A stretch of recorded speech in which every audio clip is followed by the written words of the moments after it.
Antes de começar essa história, deixa eu te fazer uma pergunta. Se alguém te oferecesse um lugar onde 7 famílias já tinham fugido durante a noite, você aceitaria morar lá?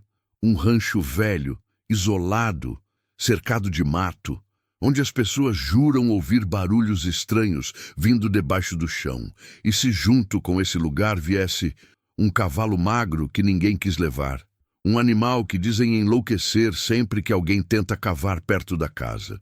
Você ficaria? Pois foi exatamente isso que aconteceu com uma mulher chamada Beatriz Moreira, uma viúva pobre, rejeitada pela própria vila, abandonada por todos depois de ser acusada injustamente. Quando o mundo inteiro virou as costas para ela, um velho padre lhe ofereceu a única coisa que ainda restava, aquele rancho. E o cavalo. O que ninguém imaginava é que aquele cavalo não estava ali por acaso, e que todas as famílias que fugiram daquele lugar, na verdade, estavam fugindo do mesmo segredo enterrado debaixo do chão. Então eu te peço uma coisa antes da história começar. Preste atenção em cada detalhe, porque às vezes o mundo descarta 3 coisas ao mesmo tempo: uma mulher sem valor, um rancho abandonado e um cavalo velho que ninguém quis. Mas às vezes é exatamente ali que está escondido o maior tesouro de todos. Mas antes de começarmos, digite de onde você está assistindo e não se esqueça de se inscrever no canal. Capítulo 1. A mulher que perdeu tudo. Tem coisas que a vida tira de uma vez, num dia só, como quando a chuva leva a ponte e você acorda sem como atravessar o rio. Tem outras que ela vai tirando devagar, num fio, como água escorrendo entre os dedos. Com o meu marido foi de uma vez, com o meu nome foi devagar. E quando percebi, já não tinha mais os 2. Meu nome é Beatriz Moreira. Tenho 43 anos, embora pareça ter mais. Isso não é reclamação, é só constatação. A vida no interior do Maranhão não é gentil com a pele nem com os ossos. O sol queima igual para todo mundo, mas parece queimar mais em quem não tem sombra própria para se abrigar. Trabalhei por 11 anos na fazenda do seu Adalberto Pires. Chegava antes do sol e saía depois que ele se punha. Cuidei do galinheiro, da horta, da casa grande, da roupa, da comida dos peões, quando a cozinheira adoeceu, das crianças pequenas, quando a esposa foi para a cidade fazer tratamento. Nunca faltei um dia, nunca pedi nada além do que era combinado. Um quartinho no fundo do terreiro, a comida do dia e um salário que mal dava para comprar remédio quando a tosse voltava no inverno. Sebastião morreu 3 anos antes de tudo isso acontecer. Infarto fulminante, disse o médico que veio de longe e ficou menos de 10 minutos. Meu marido estava no campo quando o coração dele resolveu parar. Sem aviso, sem cerimônia. Caiu entre os pés de milho ainda verdes e só foi encontrado quando o sol começou a se pôr e ele não voltou para jantar. Enterrei ele numa quinta-feira. Na sexta, já estava de volta ao trabalho porque não tinha escolha e porque ficar parada doía mais do que carregar enxada. Viúva sem filho, sem terra, sem família por perto, você vira um tipo diferente de invisível. As pessoas não deixam de te ver, elas decidem que não precisam mais te considerar. Você some das conversas, das decisões, das festas e dos almoços de domingo. Resta o trabalho que ninguém recusa e o silêncio que ninguém precisa oferecer porque ele vem sozinho. Fui vivendo assim, anos passando como poeira levantada por um caminhão na estrada. Muito barulho, muito movimento, e depois nada. Só o vazio de volta. Até que numa manhã de agosto, o tipo de agosto do Maranhão que seca a goela só de respirar, a filha mais velha do seu Adalberto sumiu com uma quantia grande da gaveta do escritório, R$ 400. Para ela era nada. Para mim, era quase 2 meses de salário. Ninguém a viu sair, ninguém a viu pegar o dinheiro. Mas todo mundo me viu entrar e sair daquele escritório no dia anterior, levando a bandeja do café da manhã do patrão, como fazia toda manhã de Deus. Não preciso contar o que aconteceu depois, porque você já sabe. Em vilas pequenas, a história mais simples é sempre a que cola. E a história mais simples era: a empregada pegou. Não importou que eu nunca tivesse pegado nada em 11 anos. Não importou que não tivesse provas.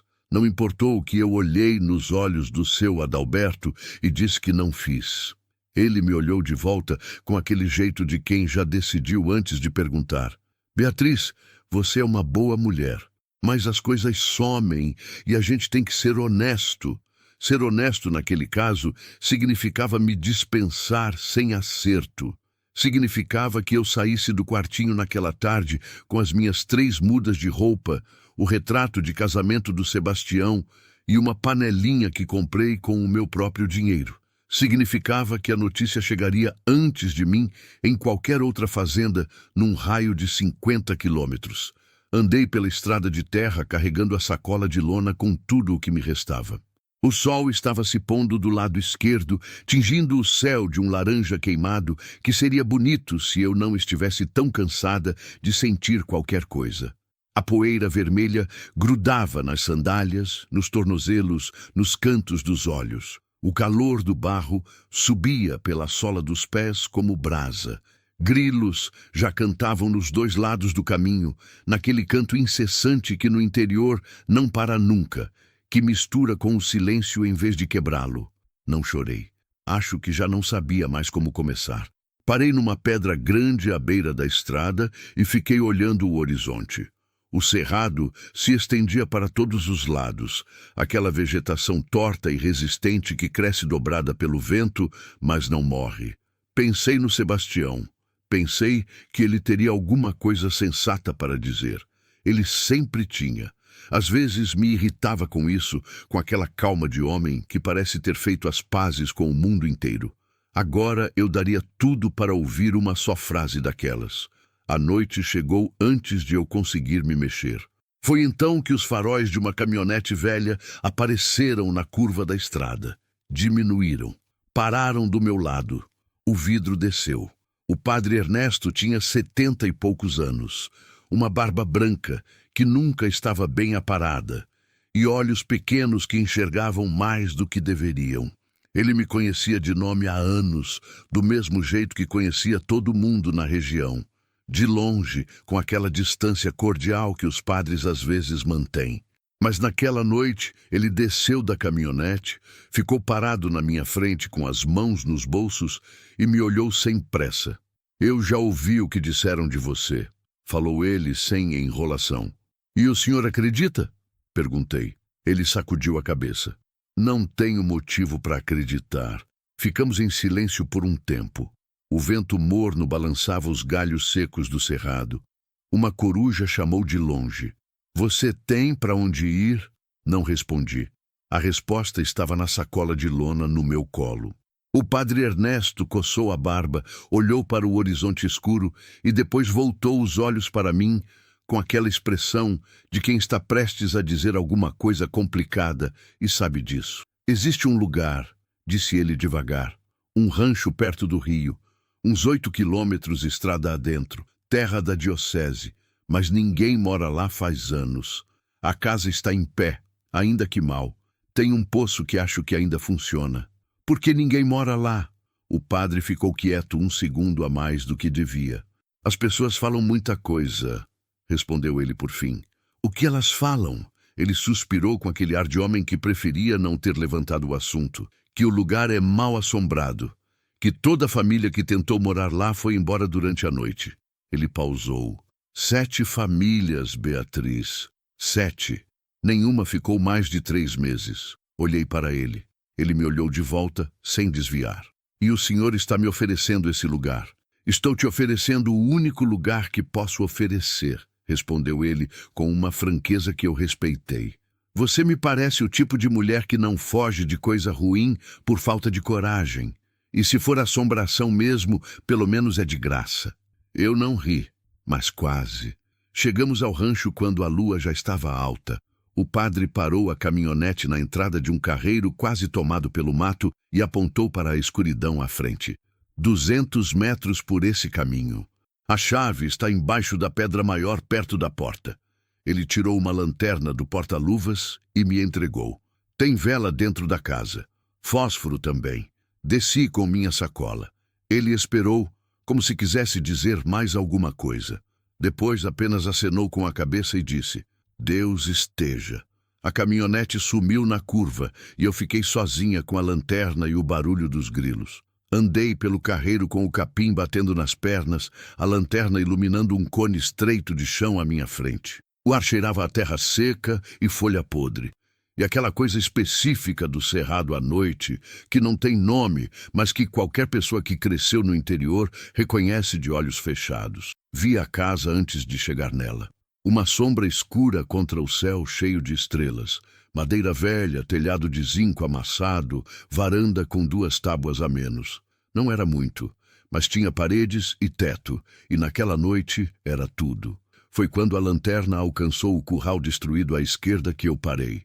No meio do mato alto, imóvel como uma estátua esquecida, estava um cavalo. Magro, muito magro. As costelas marcando sob o pelo opaco, as pernas compridas e finas como gravetos, a crina grossa e despenteada coberta de palha seca. Ele não se mexeu quando a luz bateu nele. Não recuou, não relinchava, só ficou me olhando. Naquele olhar havia algo que eu não esperava encontrar num animal abandonado, num lugar esquecido pelo mundo. Não era medo, não era agressividade, era atenção. Como se ele estivesse me avaliando com muito cuidado, como se tivesse feito isso antes, ficado parado naquele mesmo lugar, olhando para cada pessoa que chegava, e soubesse exatamente o que estava procurando. Fiquei parada também, a lanterna apontada para o lado para não encandeá-lo, deixando ele me ver como eu estava, cansada, sem nada, de pé por teimosia mais do que por força. O vento passou entre nós dois. O cerrado cantou os seus grilos. Eu disse, em voz baixa, quase sem pensar: parece que somos 2, que o mundo resolveu jogar fora. O cavalo soltou um relincho baixo. Não alto, não assustado, quase discreto, quase gentil, quase uma resposta. Entrei na casa, encontrei a vela, acendi o fósforo. A chama tremeu e se firmou, jogando sombras amarelas nas paredes de reboco lascado. Coloquei a sacola de lona no chão. Sentei na beirada do catre de madeira coberto por um colchão fininho que cheirava a mofo e tempo parado. Lá fora, o cavalo permanecia onde estava, guardando. Eu não sabia ainda o quê. Capítulo 2. O rancho que todos abandonaram. A primeira manhã naquele rancho começou com um barulho que eu não soube explicar. Não era o galo, não era o vento, não era o rangido comum de madeira velha se acomodando com o frescor da madrugada. Era um som mais profundo do que esses. Um som que vinha de baixo, como se a terra debaixo da casa tivesse respirado devagar, uma vez, e depois ficado quieta de novo, esperando ver se alguém tinha ouvido. Fiquei deitada de olhos abertos no escuro por um longo tempo, escutando, mas não voltou. Só o vento na fresta da janela e os grilos lá fora e o silêncio imenso do cerrado que de noite parece crescer e engolir tudo. Levantei quando o céu começou a clarear no leste, aquela faixa cinza rosada que antecede o sol e que sempre me pareceu a parte mais honesta do dia, antes de qualquer coisa ter que ser o que é. Fui até a janela. O cavalo estava no mesmo lugar onde eu o tinha visto na noite anterior. Imóvel, no meio do capim alto, olhando para a casa. Já fazia horas que o sol havia nascido e ele continuava ali. Não sei por que isso não me assustou. Devia ter assustado. Uma mulher sozinha num rancho abandonado, com um cavalo desconhecido que vigia a casa como se fosse vigia. Mas, depois de tudo que tinha acontecido nos dias anteriores, o estranhamento parece que fica embotado. Você atinge um ponto onde mais uma coisa fora do lugar não te abala mais. Apenas registra. Encontrei um balde enferrujado na varanda e fui até o poço que o padre tinha mencionado. Ele estava coberto com uma tábua velha e cheirava a úmido e musgo. Mas quando joguei o balde para baixo, ele voltou com água, limpa, fria. Esse foi o primeiro presente que aquele lugar me deu. Voltei com o balde cheio e coloquei parte da água numa gamela quebrada que estava caída perto do que restava do curral. Não tinha certeza se o cavalo iria beber. Mas me pareceu a coisa certa a fazer, porque quando você não tem nada para oferecer, oferece o que tem. Ele se mexeu pela primeira vez em horas. Caminhou devagar até a gamela, com aquele passo pesado e controlado de animal que aprendeu a gastar energia com cuidado. E bebeu longamente, sem pressa, enquanto eu ficava parada a alguns metros observando. De perto, ele parecia ainda mais maltratado do que à distância. As costelas marcavam com uma clareza que doía de ver. A crina estava cheia de nós e palha velha emaranhada. Havia uma cicatriz velha acima do casco traseiro direito, já curada, mas grossa. Os olhos, porém, eram diferentes do resto do corpo. Grandes, escuros, completamente alertas. Olhos de bicho que pensou muito e viu muita coisa. Como te chamam? Perguntei, sabendo que não havia resposta, mas perguntando assim mesmo, porque era o único ser vivo com quem eu tinha para conversar. Ele levantou a cabeça da gamela e me olhou. Decidi chamá-lo de Sereno, não porque ele fosse sereno, eu ainda não sabia se era, mas porque aquele olhar quieto me lembrava o jeito do Sebastião de observar as coisas antes de falar. Uma calma que não era passividade, era atenção concentrada. Passei os 3 primeiros dias conhecendo o rancho e tentando entendê-lo. A casa tinha 2 cômodos. A sala, que servia também de cozinha, com um fogão de lenha de tijolos que milagrosamente ainda funcionava, uma mesa de madeira grossa com 2 bancos e o piso de tábuas largas e escuras de uma madeira que eu não soube identificar. E o quarto, pequeno, com o catre onde eu tinha dormido e uma janela que dava para o lado leste. Do nascer do sol, pelo menos. O rancho em si estava em pedaços. A cerca do curral tinha caído em 3 pontos. O telhado da varanda estava torto, sustentado por uma trave que havia se partido no meio e que alguém, em algum momento, tinha tentado remendar com arame. Havia marcas nas paredes que poderiam ser de umidade ou poderiam ser de fuligem, e eu preferi não investigar de perto no começo. Mas o que mais me chamou a atenção foi o piso. Tábuas largas, de madeira escura, que cobriam toda a sala. Na maior parte eram antigas, com aquela cor que a madeira ganha depois de décadas de pisadas e gordura e tempo. Mas havia algumas que eram mais claras, mais novas, distribuídas aqui e ali, sem padrão aparente, como remendos num tecido velho. Na segunda tarde, enquanto varrendo com um galho de vassoura que encontrei atrás da porta, contei pelo menos 6 tábuas que eram claramente diferentes das outras, mais claras na cor, com pregos mais novos nas bordas, daquele tipo galvanizado que não enferruja. Alguém tinha arrancado partes do piso e recolocado, várias vezes, em épocas diferentes. Fiquei olhando para aquilo por um tempo, com o galho da vassoura na mão, tentando achar uma explicação simples. Goteira que apodreceu a madeira. Cupim, brincadeira de criança, qualquer coisa. Mas havia algo no padrão, ou na falta de padrão, daquelas tábuas novas espalhadas pelo assoalho que não me deixava satisfeita com explicação simples. Lá fora, Sereno caminhou devagar até a porta da casa e parou. Olhou para baixo, para o chão. A história das 7 famílias eu ouvi aos pedaços, ao longo das semanas seguintes, nas poucas vezes que apareceu gente por ali. O primeiro foi um menino de uns 12 anos, filho de um sitiante que morava a quase 3 quilômetros, que apareceu na beira do carreiro num sábado de manhã, me olhando com aquela mistura de curiosidade e cautela que as crianças do interior têm diante de desconhecido. Fiquei quieta esperando. Crianças, como animais, confiam mais em quem não força. "A senhora vai morar aí?" perguntou ele por fim. "Por enquanto, sim." Ele ficou quieto um momento, olhando para a casa por cima do meu ombro. "Meu pai disse que a senhora vai sair correndo igual os outros." "Pode ser," respondi. "O que aconteceu com os outros?" E ele contou, com aquela desenvoltura de criança que ainda não aprendeu, que tem coisas que não se fala, que não se repete.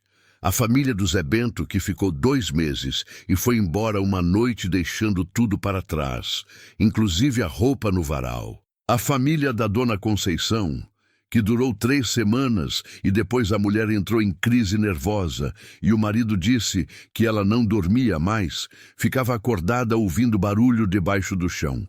Um homem chamado Geraldo, que veio sozinho com a intenção de reformar o lugar para vender, que passou 4 dias arrancando tábuas do piso e na 5ª noite sumiu sem dizer palavra para ninguém.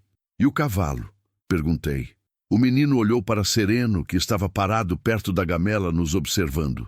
O cavalo sempre ficou. Todo mundo foi embora, mas ele nunca foi. O menino fez uma pausa. Meu pai diz que animal não fica em lugar amaldiçoado, que se o bicho ficou é porque não tem maldição nenhuma. Seu pai é sábio, disse eu. O menino balançou a cabeça, como quem não estava tão certo disso, e foi embora pelo carreiro com aquele passo leve de quem não carrega peso ainda. Na 3ª semana, o barulho voltou. Era tarde da noite. Eu tinha apagado a vela faz tempo e estava deitada de olhos fechados, naquele estado de quase sono que não é bem descanso, mas é o que se tem. E então, um rangido, profundo, vindo de baixo da casa, como se uma viga enorme tivesse gemido lá embaixo, ou como se a terra tivesse se acomodado, se movido 1 milímetro apenas, o suficiente para fazer tudo que estava em cima dela fazer aquele som. Sentei na cama. Silêncio. Depois, lá fora, Sereno relinchava. Baixo, tenso, bem diferente do som que ele fazia de dia. Me levantei, peguei a lanterna. Fui até a sala descalça, o chão frio nas plantas dos pés, a lanterna tremendo na minha mão mais do que eu queria admitir. Iluminei o piso inteiro. Nada. Só as tábuas velhas e as novas e as sombras nos cantos. E foi então, com a lanterna baixa perto do chão, que vi uma fresta. Não uma fresta de tábua mal encaixada, que é coisa comum em casa velha. Era uma fresta mais larga, no centro da sala, entre 2 tábuas, que eu tinha reparado serem mais novas. Uma abertura de quase 1 dedo de espessura. Abaixei com o joelho no chão e aproximei a lanterna. O ar que saiu por aquela fresta era diferente, mais frio, mais úmido, com um cheiro mineral, de pedra molhada, de coisa que não vê sol. Bati com o nó do dedo na tábua ao lado da fresta. O som que voltou era oco. Não era o som de madeira sobre terra batida. Era o som de madeira sobre vazio. Fiquei parada ali com o joelho no chão frio, a lanterna na mão, o coração mais acelerado do que eu gostaria, ouvindo Sereno lá fora, ainda inquieto.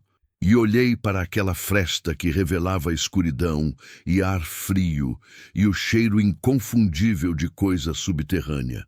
A terra debaixo daquele rancho era oca, e por baixo daquelas tábuas havia algo que 7 famílias tinham tentado encontrar, ou tinham encontrado e fugido, ou tinham sido impedidas de chegar.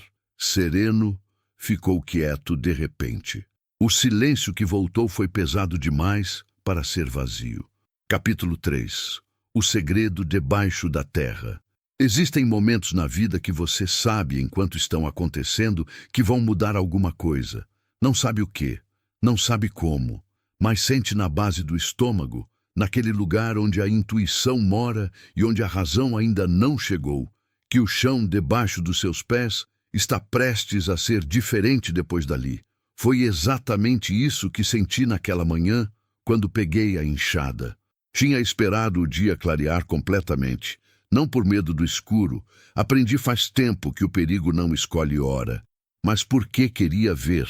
Queria que quando eu abrisse aquilo, houvesse luz suficiente para não me enganar sobre o que encontrasse. Sereno estava parado na porta da varanda, não na beira do curral como costumava ficar, na porta, como se soubesse o que eu estava prestes a fazer e tivesse resolvido testemunhar. Pode ser que não seja nada, disse para ele. Ele não se mexeu. Pode ser que seja coisa ruim. Silêncio. Tudo bem, falei. Eu também acho que a gente precisa ver. Fui até a fresta que tinha encontrado na noite anterior.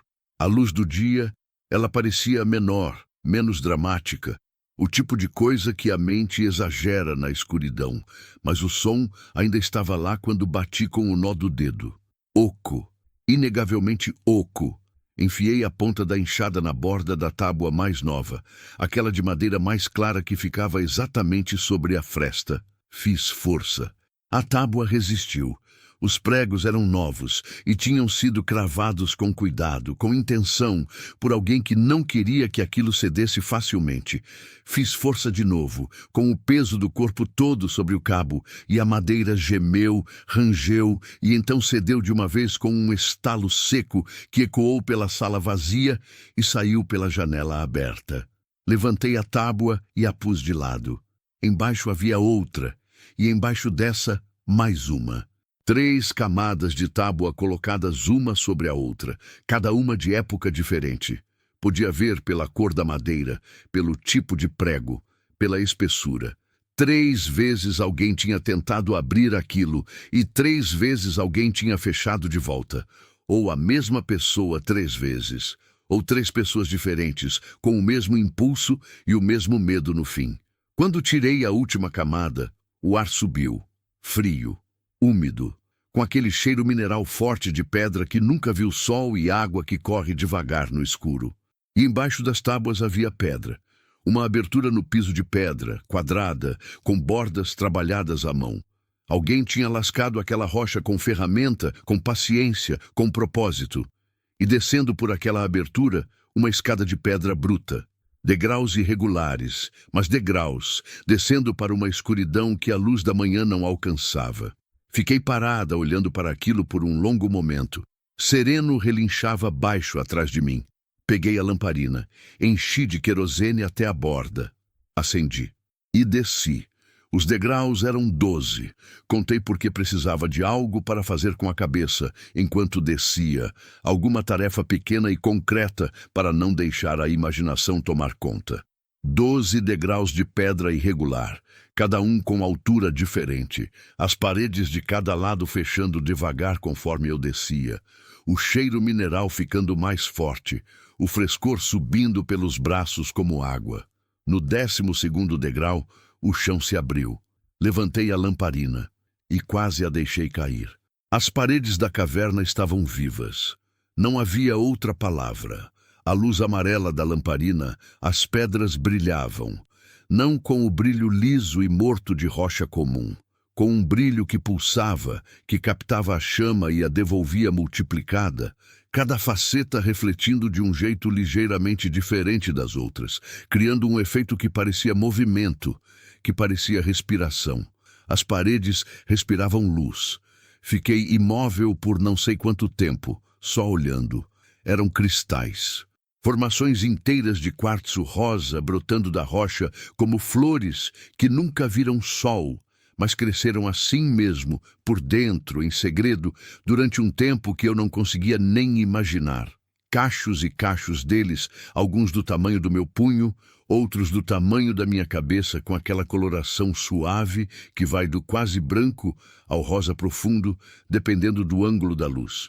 E nas paredes do fundo, mais escuras, mais densas, as ametistas, roxas, profundas. Agrupadas em colunas que iam do chão ao teto, em formações que pareciam ter sido dispostas ali por alguém com senso de beleza. Mas nenhuma mão humana tinha tocado naquilo.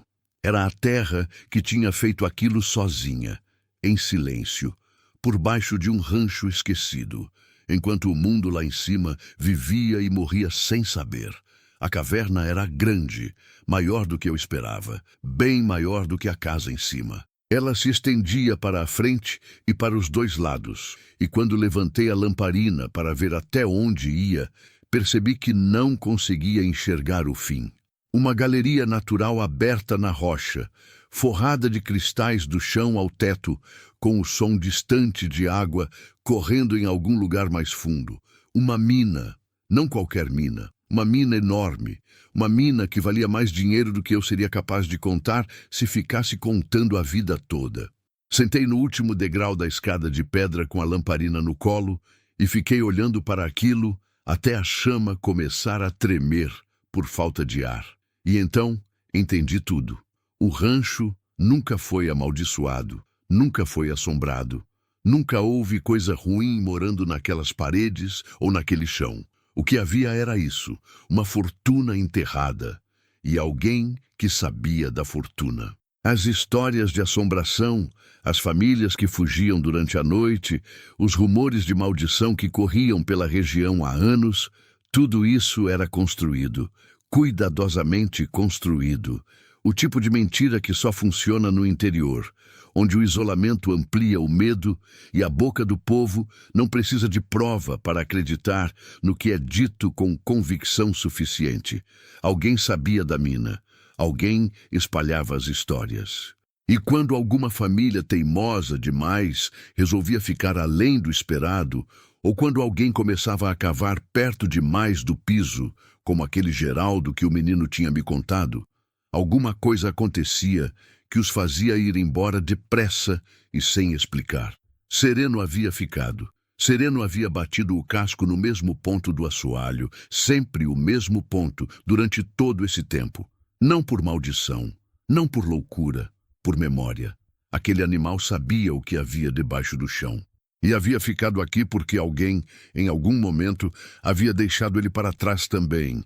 E ele havia ficado guardando a única coisa que lhe restava para guardar. Subi os 12 degraus de volta para a luz do dia. Sereno estava exatamente onde eu o tinha deixado, na porta da varanda. Fui até ele e passei a mão no pescoço magro, nas costelas que marcavam sob o pelo. Ele ficou quieto, a cabeça baixa, respirando fundo. Então era isso que você estava protegendo, disse em voz baixa. Ele soltou o ar devagar pelo focinho. Fiquei parada ali com a mão no pescoço dele por um longo momento, ouvindo o cerrado, ouvindo o vento, ouvindo o silêncio imenso daquele lugar que de repente não parecia mais só abandono. Parecia segredo guardado. Parecia coisa que esperava a pessoa certa chegar. Não sei se sorri. Acho que não. Era cedo demais para sorrir. Foi no dia seguinte que encontrei as pegadas. Estava voltando do poço com o balde quando notei. No lado leste da casa, onde o chão de terra batida ficava mais macio, perto da cerca velha, havia marcas, botas, 2 pares diferentes pelo tamanho, pisadas que iam até a janela do quarto e voltavam, que rodeavam a casa pelo lado de trás e desapareciam para o mato, frescas. Não tinham caído orvalho em cima ainda, o que significava que eram da madrugada ou do amanhecer daquela mesma manhã. Fiquei olhando para aquelas marcas com o balde na mão e o estômago frio de um jeito que não era o ar da manhã. Alguém tinha rodeado a minha casa enquanto eu dormia. Alguém sabia que eu estava aqui e tinha vindo olhar sem se apresentar. Fechei as tábuas de volta sobre a escada. Coloquei a enxada encostada na parede ao lado da cama. E passei o resto do dia com os olhos no horizonte e o ouvido mais atento do que o normal para qualquer som que não fosse grilos ou vento. Sereno ficou inquieto o dia todo. Andava pelo curral que eu tinha começado a reformar, parava, olhava para o mato. Parava, olhava de novo. O tipo de inquietação que não é fome nem sede. O tipo de inquietação que é aviso. Eles apareceram na tarde do dia seguinte, 2 cavaleiros. Chegaram pelo carreiro devagar, sem pressa, com aquele jeito de quem tem certeza de que vai onde está indo e não precisa correr. Os cavalos eram bons. Não os cavalos de quem trabalha no campo, mas os cavalos de quem tem dinheiro para ter animal bonito. Os arreios eram novos. As botas dos homens eram de couro sem poeira, o que era impossível naquela estrada. O que significava que eles tinham trocado de roupa antes de chegar, ou tinham vindo de carro até algum ponto e cavalgado só o trecho final para parecer mais naturais do que eram. O mais velho tinha uns 50 anos, chapéu de abas largas, bigode aparado, sorriso que chegou antes dele. O mais novo era mais alto, quieto, com os olhos que não sorriam junto com a boca. Parei o que estava fazendo. Estava remendando a cerca do curral com arame que o padre Ernesto tinha mandado por um menino. E esperei. Boa tarde, disse o mais velho, tirando o chapéu com um gesto que pretendia ser cordial. A senhora seria a dona Beatriz? Sou. Que bom. Ele desceu do cavalo com cuidado e ficou segurando o chapéu na frente do corpo. Meu nome é Valdemar Coutinho. Sou fazendeiro aqui da região. Esse rapaz aqui é meu sobrinho Renato. O sobrinho não tirou o chapéu, só acenou com a cabeça, os olhos varrendo a casa, a cerca, o chão ao redor, com uma atenção que era disfarçada, mas não o suficiente. Em que posso ajudar o Sr. Valdemar? Perguntei com a voz mais neutra que consegui. Bom, ele sorriu de novo com aquele sorriso de quem pratica. Fiquei sabendo que a senhora está morando neste rancho cedido pelo padre Ernesto e vim fazer uma visita de vizinhança. Pausa calculada. E também, se a senhora me permite, fazer uma oferta. Uma oferta. A senhora chegou há pouco tempo. O lugar está em estado precário. Fica longe de tudo. Ele olhou ao redor com o ar de quem está descrevendo um problema que pretende resolver. Eu poderia comprar o rancho da diocese, com a intermediação do padre, é claro, e oferecer à senhora uma compensação justa pela sua mudança. Um valor que seria suficiente para a senhora se estabelecer em outro lugar com muito mais conforto do que isso aqui. Fiz silêncio. O sobrinho Renato continuava olhando, agora para o chão da varanda, para a porta da casa, para a janela da sala. Sereno no curral, parou completamente quieto, os olhos no mais novo dos dois homens. Quanto o senhor está pensando em oferecer? Perguntei. Valdemar Coutinho disse um número. Era um número alto, alto demais para um rancho em ruínas no meio do cerrado, longe de estrada, longe de cidade, com a cerca caída e o telhado torto. O tipo de número que não faz sentido para o bem que está sendo comprado. O tipo de número que faz sentido para o que está escondido debaixo dele. Olhei para o sorriso de Valdemar. Olhei para os olhos quietos e atentos do sobrinho. Olhei para Sereno, que não tinha tirado os olhos de Renato desde que ele desceu do cavalo, e disse com calma: "Vou pensar." O sorriso de Valdemar ficou exatamente igual, o que significava que não tinha esperado outra resposta. Ainda. Claro, claro. A senhora leva o tempo que precisar. Ele recolocou o chapéu. Mas não demora muito, dona Beatriz. Lugar assim, longe de tudo, sozinha, não é vida para uma mulher. Montou no cavalo. O sobrinho já estava montado. Até mais ver, disse Valdemar. Foram embora pelo carreiro devagar, sem pressa, do mesmo jeito que tinham chegado. Fiquei olhando até sumirem na curva do mato. Depois olhei para Sereno. Ele me olhava de volta com aqueles olhos grandes e escuros que sabiam de tudo desde antes de mim.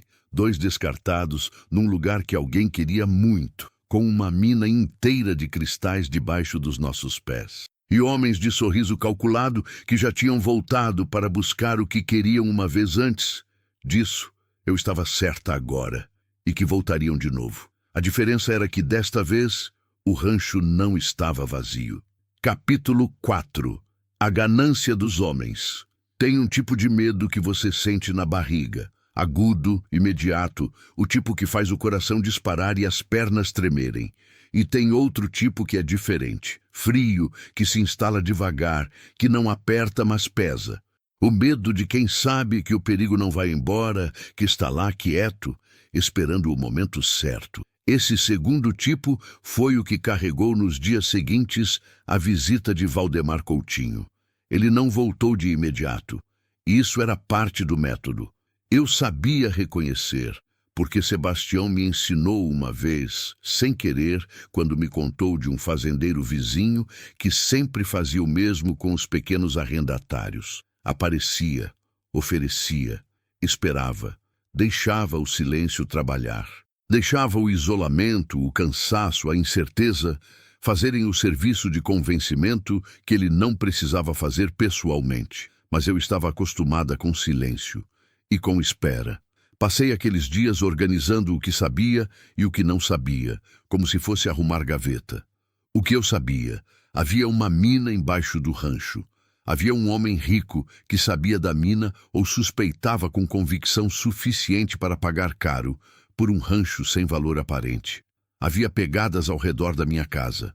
Havia um cavalo que ficara guardando aquele segredo por anos, sozinho, enquanto o mundo passava e ninguém ficava. O que eu não sabia, até onde Valdemar Coutinho estava disposto a ir. Essa era a gaveta que eu não queria abrir, mas que não conseguia deixar fechada. Na segunda semana depois da visita, o menino do sitiante voltou, dessa vez com recado. Me entregou um papel dobrado com o meu nome escrito na frente com letra de mão educada. Abri depois que ele foi embora. Era de Valdemar. 3 linhas apenas. Dizia que havia revisto o valor, que estava disposto a oferecer o dobro do que tinha mencionado antes, e que esperava minha resposta antes do fim daquela semana. O dobro. Fiquei olhando para aquele papel por um tempo. Depois fui até a escada de pedra, desci os 12 degraus, fiquei parada no meio da caverna com a lamparina levantada, ouvindo o silêncio daquele lugar que respirava cristal. O quartzo rosa captando a chama e devolvendo em 1000 fragmentos rosados. As ametistas roxas e profundas no fundo, quietas como sentinelas. Pensei em quanto aquilo valia. Pensei em quanto eu valia, segundo o mundo lá fora. Uma viúva pobre, sem família, expulsa de um trabalho com o nome sujo, sem terra, sem documento que dissesse que aquele lugar era meu. Nada que me protegesse se alguém com dinheiro e influência decidisse simplesmente tomar. Subi de volta, fechei as tábuas, sentei na soleira da porta com o papel na mão. Sereno veio até mim e ficou parado do meu lado, a cabeça baixa, o focinho quase tocando meu ombro. "O que você faria?" perguntei para ele. Ele respirou fundo, aquela respiração longa de cavalo que parece carregada de alguma sabedoria que nós não temos. "É", disse eu também não ia embora. Dobrei o papel de volta e botei no bolso. Eles vieram numa quinta-feira antes do sol nascer. Eu ouvi primeiro os cavalos, 2, 3, pelo som dos cascos no chão seco. Depois, vozes baixas, o tipo de voz que as pessoas usam quando querem ser discretas e não percebem que o silêncio do cerrado carrega tudo. Levantei sem acender nada, peguei a enxada, fui até a janela do quarto e olhei pela fresta. 3 homens. Não Valdemar. Ele não seria o tipo de fazer trabalho sujo com as próprias mãos. O sobrinho Renato estava lá, reconheci pela altura e pelo chapéu. Os outros 2 eu não conhecia. Ficaram parados um tempo olhando para a casa, conversando baixo, e depois um deles foi até a varanda. Sereno enlouqueceu. O relincho que ele soltou rasgou a madrugada inteira. Não era o som que eu já conhecia nele, aquele som controlado, medido. Era um relincho de aviso, de fúria, alto e contínuo, com os cascos batendo no chão do curral com uma força que fazia a terra tremer levemente sob os meus pés. Os 3 homens pararam. Abri a porta de frente com a enxada na mão. Fiquei na soleira, no escuro, sabendo que eles me viam menos do que eu os via. "Podem ir embora", disse em voz alta e firme. Silêncio. "Não tem nada aqui que seja de vocês." Renato deu um passo para a frente. "Dona Beatriz." A voz era educada, mas tinha um fio embaixo que não era. "O Sr. Valdemar fez uma oferta mais do que justa. A senhora está sendo teimosa de um jeito que não vai acabar bem." "Vocês estão em propriedade da diocese", respondi. Se o padre Ernesto souber que vieram aqui a essa hora, vai ser uma conversa diferente." Uma pausa. "O padre", disse Renato devagar com aquele tom de quem está avaliando um argumento, "tem 70 anos e dorme profundo." Sereno relinchava sem parar, batia os cascos, jogava a cabeça para cima e para baixo no escuro do curral com uma violência que eu nunca tinha visto nele. Os homens olharam para o cavalo. "Prende esse bicho", disse Renato para um dos outros. Eu saí da soleira. "Não chega perto do cavalo, Dona Beatriz." A paciência na voz de Renato estava terminando.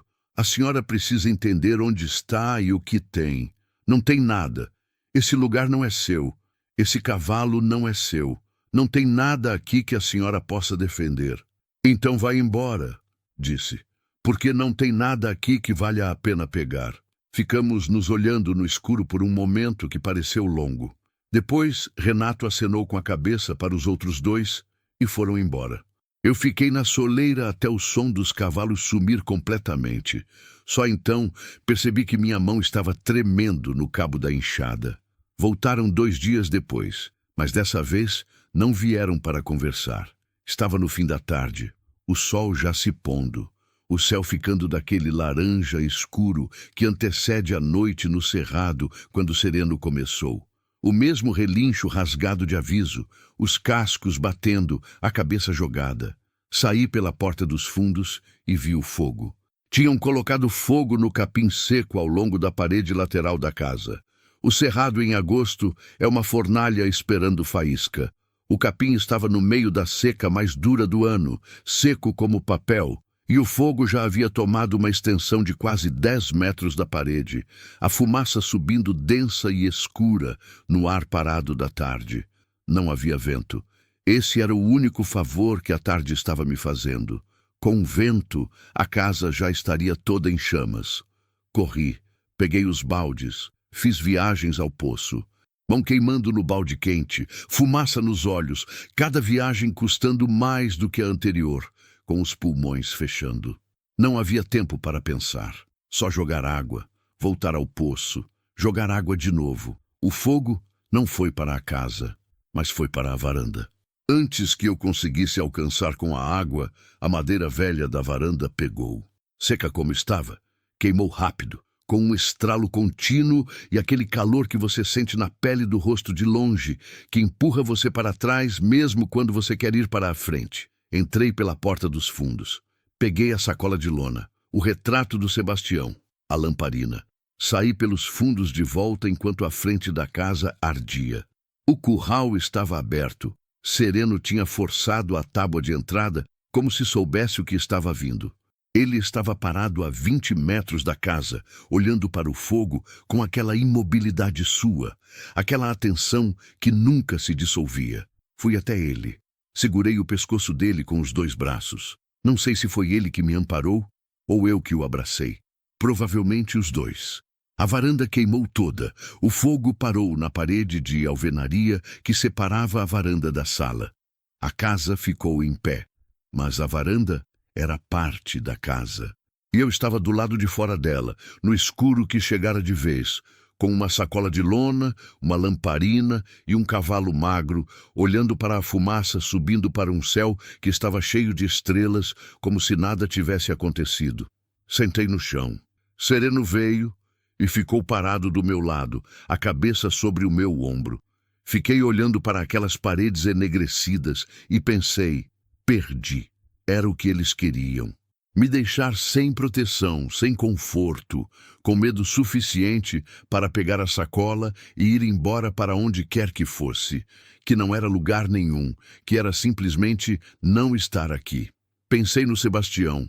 Pensei nele caído entre os pés de milho verdes, sem ter tido tempo de se despedir. Pensei na fazenda do seu Adalberto, onde trabalhei 11 anos e saí com 3 mudas de roupa. Pensei nas pegadas ao redor da minha janela, nas tábuas arrancadas e recolocadas 3 vezes por pessoas que chegaram até o edge e não foram além. Pensei nos 12 degraus. Levantei. A casa ainda estava de pé. As paredes, o telhado, o piso, tudo que importava estava de pé. E embaixo daquele piso, embaixo daquelas tábuas que eu havia fechado de volta com cuidado, embaixo dos 12 degraus de pedra bruta, a mina estava exatamente onde sempre esteve, intacta, quieta, esperando como havia esperado por décadas, como sabia esperar. O fogo não chegou ao que eles queriam. Não chegou porque estava embaixo da terra, protegido por pedra e segredo, e por um cavalo velho que ficara aqui sozinho quando todo mundo foi embora. Olhei para Sereno. Ele me olhava de volta. Não vou embora, disse em voz alta para a noite, para a fumaça, para quem quer que estivesse escondido no mato ouvindo. Podem voltar quantas vezes quiserem. O cerrado respondeu com os seus grilos. E eu entrei pela porta dos fundos, acendi a lamparina e fui dormir no chão da sala, porque a cama estava coberta de fuligem, mas estava dentro de uma casa que ainda era minha. Ainda estava de pé, e tinha uma mina inteira respirando cristais lá embaixo, que não havia se movido 1 milímetro. Capítulo 5.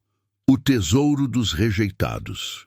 Tem uma coisa que aprendi vivendo no interior, uma coisa que ninguém ensina, mas que a vida vai mostrando aos poucos, devagar, como quem abre uma janela que estava emperrada faz tempo. O mundo costuma descartar o que não sabe o valor. Não por maldade, na maioria das vezes, por pressa, por costume, por não ter parado para olhar de perto. O mundo me descartou. Descartou o rancho, descartou o sereno. Só que às vezes o que foi descartado está esperando. Com paciência, com os cristais todos no lugar, com os olhos abertos no escuro. Fui até o padre Ernesto no dia seguinte ao incêndio. Andei os 8 quilômetros a pé porque não tinha outro jeito. Com Sereno ao meu lado, em passo lento, os dois cheirando a fumaça, eu com a sacola de lona no ombro e o retrato do Sebastião dentro. O sol estava alto e o calor batia na cabeça e na nuca sem pedir licença.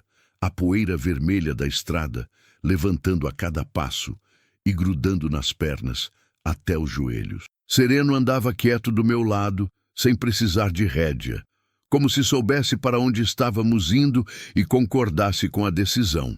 O padre nos viu chegando pela janela da casa paroquial. Saiu antes que eu batesse na porta. Olhou para a fuligem nas minhas roupas, olhou para Sereno, olhou para mim com aqueles olhos pequenos que enxergavam mais do que deveriam. Não disse nada por um momento. Depois, entre, vou botar água para o café. Contei tudo, sem parar, sem ordenar demais, do jeito que as coisas saem quando você guardou durante tempo demais e finalmente acha lugar seguro para soltar.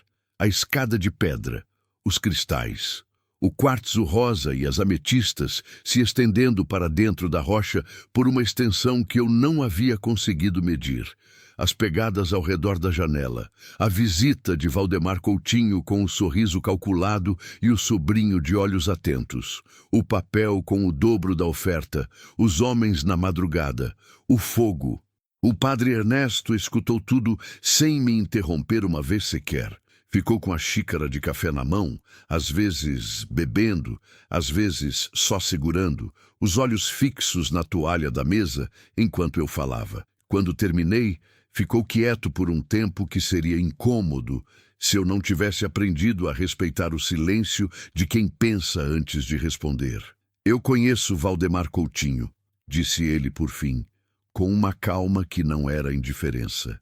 Era o tipo de calma de quem já esperava ouvir aquele nome. Sabia que ele queria o rancho?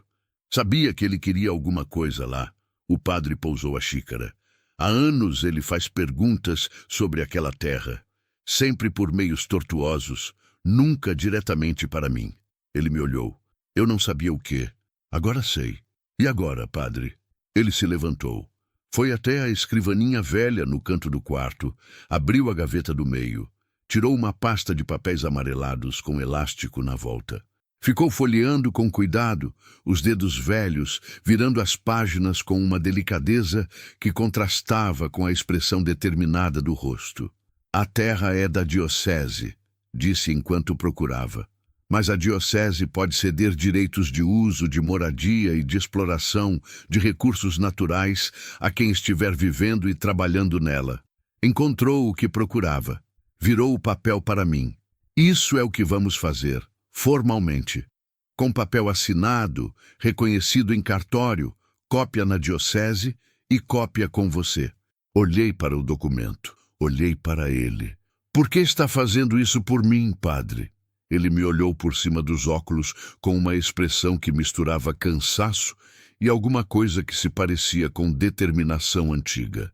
Porque sou padre há 43 anos e nesse tempo vi muita coisa ser tirada de quem não podia se defender. Ele dobrou o papel de volta com cuidado. E porque fui eu que mandei você para aquele rancho, sabendo que era lugar complicado. Isso pesa. O Dr. Hélio Bezerra era advogado em Imperatriz, indicado pelo padre como homem de confiança e de palavra, que havia feito alguns trabalhos para a diocese ao longo dos anos sem cobrar o que poderia cobrar.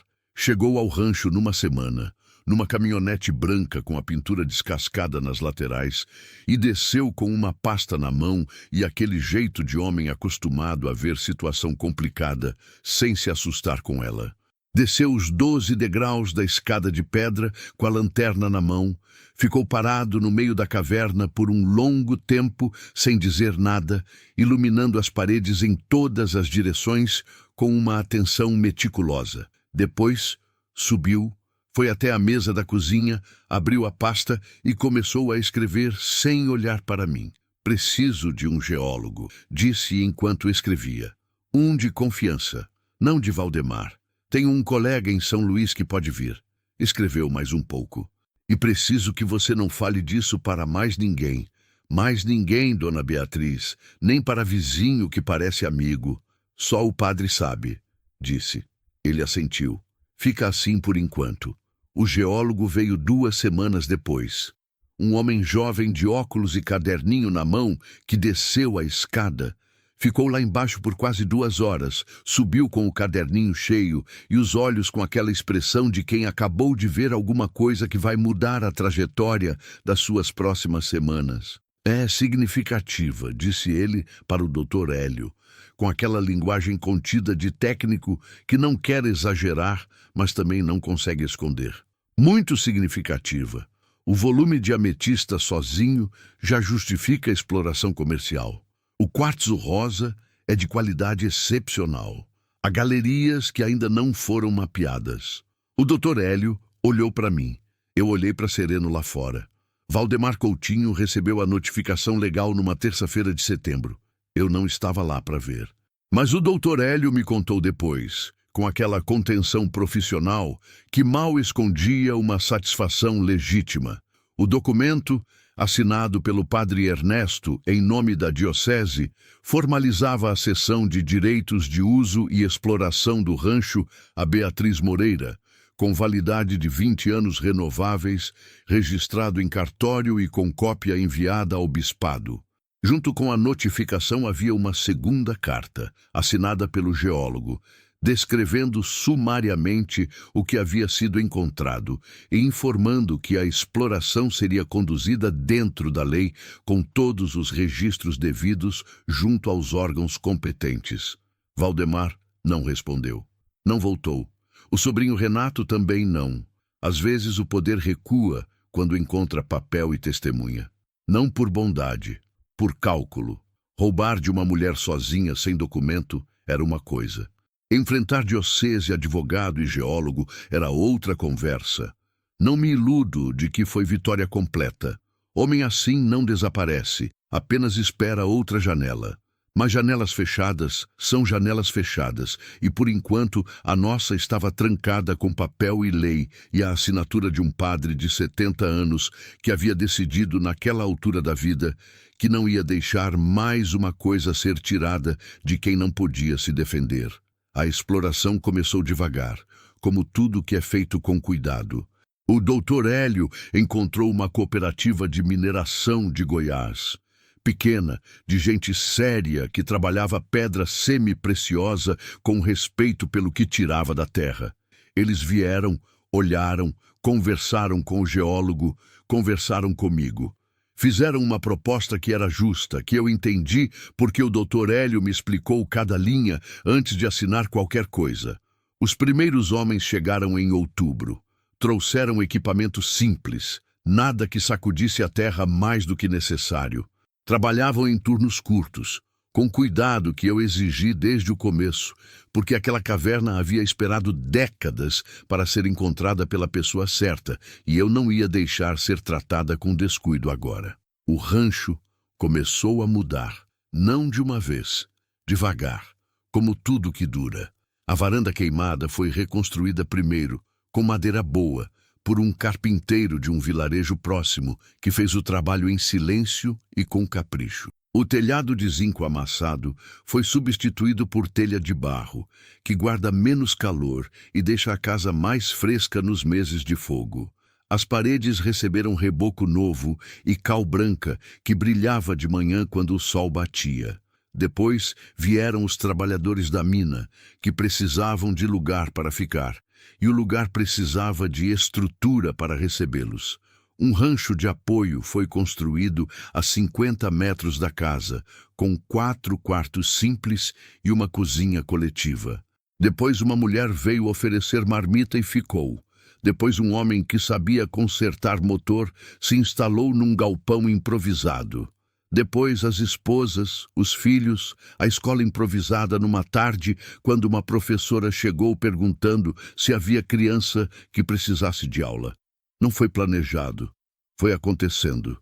Como acontecem as coisas quando um lugar tem vida de verdade em vez de apenas ocupação.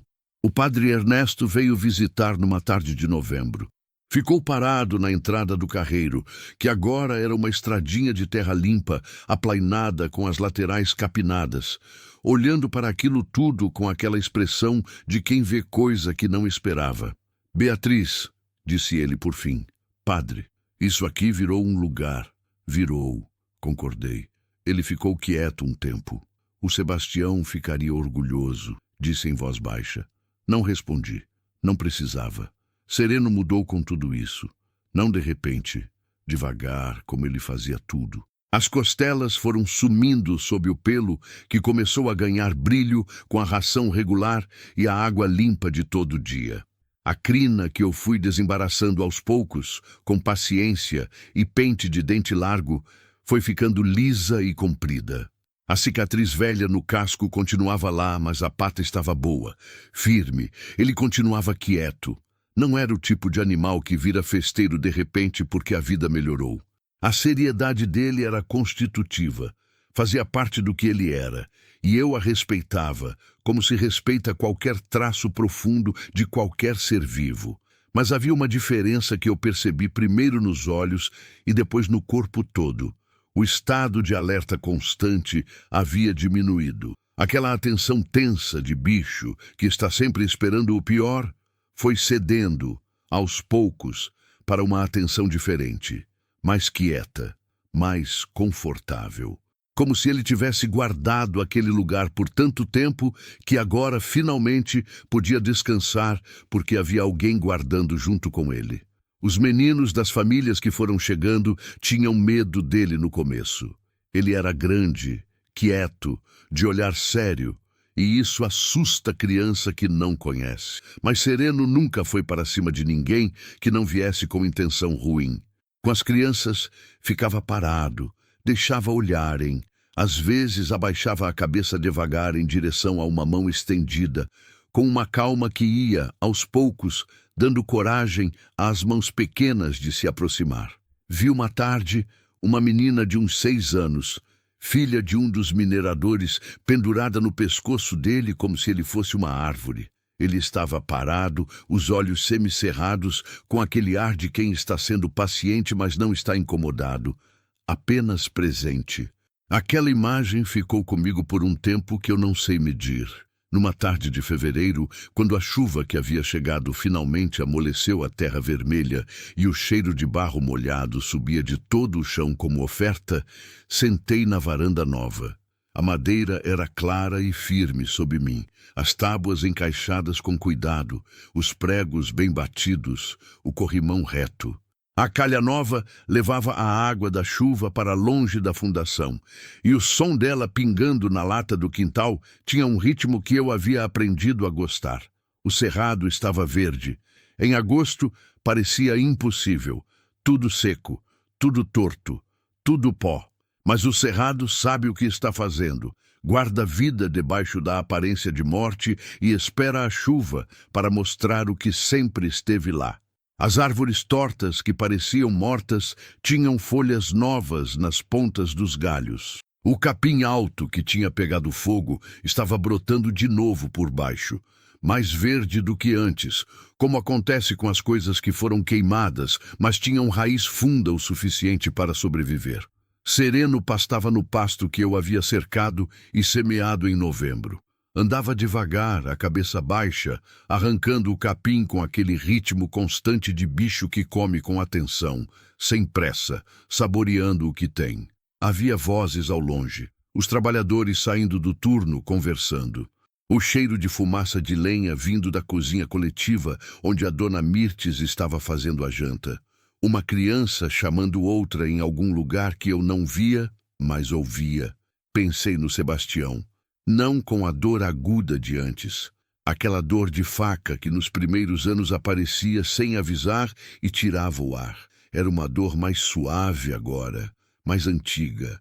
O tipo de dor que você carrega não como ferida, mas como peso familiar, como parte de quem você é. Ele tinha 41 anos quando morreu. Nunca ia saber daquilo tudo. Nunca ia sentar nessa varanda nova, nunca ia ouvir as vozes das crianças, nunca ia ver Sereno pastando gordo e tranquilo. Mas eu ia. E me pareceu, naquela tarde de chuva com o cheiro de terra molhada e as folhas novas no cerrado, que havia alguma justiça silenciosa nisso. Que a vida às vezes compensa de jeitos que não têm nome. Não apaga o que foi perdido, não devolve o que foi tirado, mas abre janelas onde havia parede. O mundo havia descartado 3 coisas ao mesmo tempo. Uma viúva sem valor, um rancho abandonado que ninguém queria e um cavalo velho que ninguém teve paciência de ficar. E as 3 coisas, juntas, naquele lugar que o vento parecia ter esquecido, tinham guardado uma fortuna inteira de cristal esperando por alguém que não fosse embora. Não por heroísmo, não por força, por não ter para onde ir, por não saber fazer diferente, por não ter aprendido outro jeito além de continuar. Sereno levantou a cabeça do pasto e me olhou. Eu o olhei de volta. A chuva batia leve no telhado de barro. As vozes vinham de longe misturadas com o canto dos grilos que nunca para. O céu estava daquele cinza carregado que no cerrado precede as tempestades boas, as de encharcar a terra a fundo, as que a raiz agradece. Não havia discurso nenhum dentro de mim, nenhuma conclusão arrumada. Só aquilo, o cheiro, o som, o olhar do cavalo, a madeira firme da varanda nova debaixo das minhas mãos. E uma sensação que levei um tempo para reconhecer porque fazia tanto tempo que eu não a sentia que quase esqueci como era. Paz, simples assim, silenciosa assim, como todas as coisas que são reais.